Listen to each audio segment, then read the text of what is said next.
the only vehicle until about 2 years ago that actually drove on Charlotte Motor Speedway. As you can see here, we've got an amp volt board. We've got a speedometer tack board. This is our IGN board, which allows us to charge our 12-volt auxiliary battery. It also allows us to hook up to any J1772 charging station in the country. We have our own DOT light board, which we have one wire from every light that comes into the board, and then we control it all with a microprocessor. On top is the boards that we developed for battery management system and lithium ions batteries. And right now we're running a 36 volt or 36 cell system at 115 volts with lithium iron phosphate. On the top of each cell is one board. That one board sends a signal back to our master board, which in turn prevents the car from being overcharged, deep discharged. It also checks the temperature of the high and the low. So you've got your normal car starter battery, and then Yep. you've got your deep cycle Traction batteries. pack. Yeah, Traction pack. And you said these are great for this kind of use. These are fantastic. These are the safest of the cells in lithium because they're the iron phosphate, but they're only 3.2 nominal voltage. Once we go into using automotive grade, like cells out of a wrecked Nissan Leaf or a Chevy Volt, something along that line, we can go up to a 3.8 volt. And what that does is it gives us more energy density per pound. And by doing that, I can go to leaf cells in this now and double my range with the same area that we're using the lithium iron phosphates. So it looks like you've got a simple electric system. You've got your starter battery, your deep cycle extended batteries, the inverter. This is a DC to DC converter. Okay, it's DC. And what that does is it converts pack voltage down to 12 volts to keep the 12 volt battery always charged. It kind of replaces the alternator. And this is the charge controller for that, That's right? the charger. Okay. And then you notice you don't have a lot of fluids on that. No. It's just the washer fluid. Yep, and this one we didn't put a air conditioner or a heater in it Okay. because it's just being used for farm use. Okay. But we've still got two little hoses where we can actually run a 4,000 watt canister with the heating cooling fluid in it, antifreeze, and then that'll circle and circulate through the original heater unit. And so you could do these modifications to almost any car then? Pretty much any car. What's some of the cars you're doing right now? We're taking a Nissan Leaf drivetrain out of it and putting it into a Porsche 914. That's very cool. Yeah, that's going to be a blast. So you wanted to show some of the stuff inside the Yeah. car, didn't you? Inside, we have a set of gauges. And what we decided back in 2011, we really wanted to get in the kit car business Okay. of electricity. And so what we did is we designed an analog gauge that would look cool with older model cars. And one of the things that we had trouble with when we started converting, the original amp meter was only 2 inches in diameter. Okay. And when you started to run the foot pedal, you couldn't tell if it was pulling 10 amps or 20 amps. With our gauge, the gradient scale on there is progressive, so we can see 0 to 10 or 0 to 100 amps at a real great granular format. So we can feather a foot and conserve energy down to 2 to 3 amps. Because you're not using those higher amps as often. Right. So you add 1 0 to each of those, and that's how many amps you're actually using?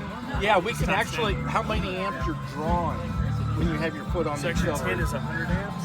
1,500 amps. Yeah, because our first car, it had a 1,000 amp controller.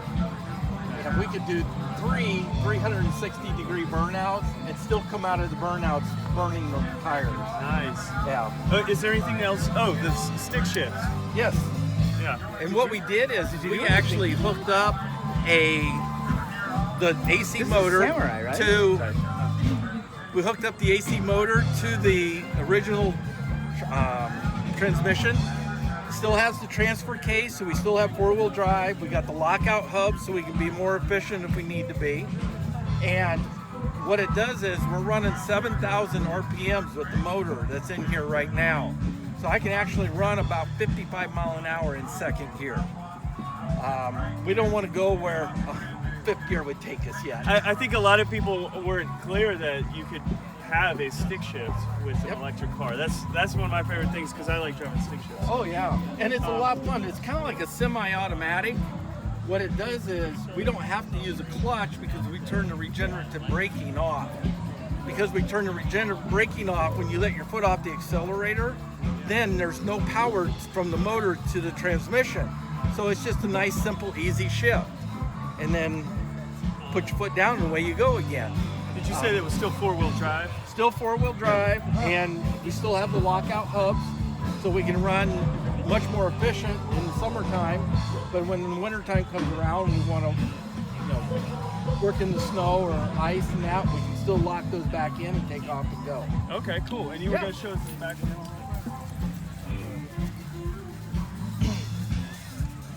In the back here, we've actually replaced the original gas tank with lithium batteries. We do all of our own manufacturing as far as the components. And we try to squeeze about every little inch out of this that we can to improve upon our range. How many batteries are in this car, do you know? This has 36 cells. 36, so including the ones in the front? Including the ones on the front, yep. So we're running about a 10 kilowatt hour battery pack in this. The brake system in this isn't the best, but we're still averaging 3 miles per kilowatt hour, which really is not too bad.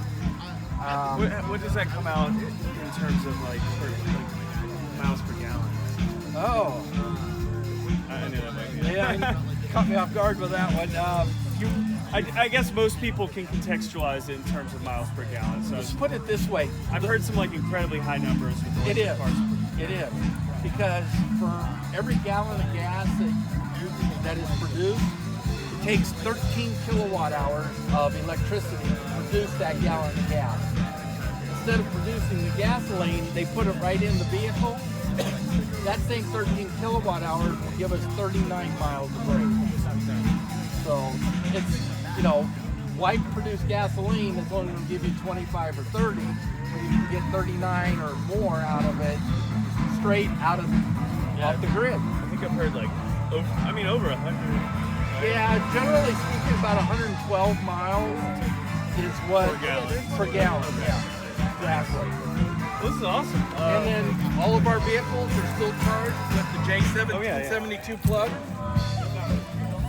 This one I've got set up to plug into a 240 volt outlet at home, and then we just take off and go.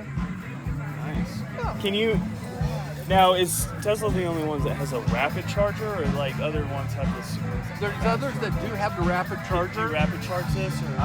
At this point, no. So you just do like a 6 to 8 hour charge? Or is that... This one, for 10 kilowatts, it'll charge in 4 hours. Okay, that's not too bad. That's not bad at all. And how, you said about 30-mile range on this one. If we take the Nissan cells, which have a higher density per pound, what we can do is double that range in the same exact space that we're in now, right now. So you could actually have 60-mile range. Exactly. And we just created that relationship about 8 months ago, and this project was done 3 years ago. So we might even take the cells out of here, put the Nissan Leaf ones in, and then turn around and put these in golf carts. Sweet. That's Yeah. awesome. Well, thank you very much. Thank you. Appreciate it. Hey, this is Mike with Wibuy, and this is Ken with Green. Oh my God.